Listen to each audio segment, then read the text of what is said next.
Hello বন্ধুরা, আমরা কাল শরৎচন্দ্রের বাড়ি গিয়েছিলাম।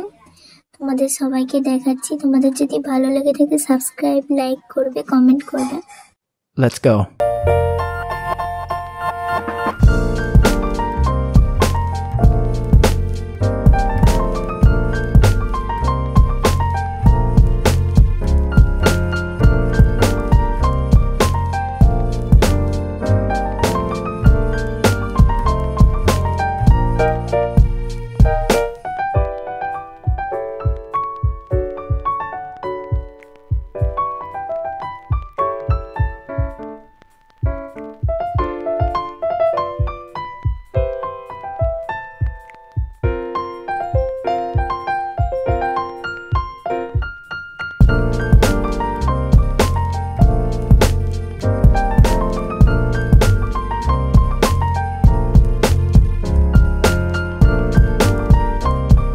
ভিডিওটি এখানে শেষ করলাম আর তোমাদের কাছে এই ছবিটি তুলে ধরলাম। বাই বাই বন্ধুরা।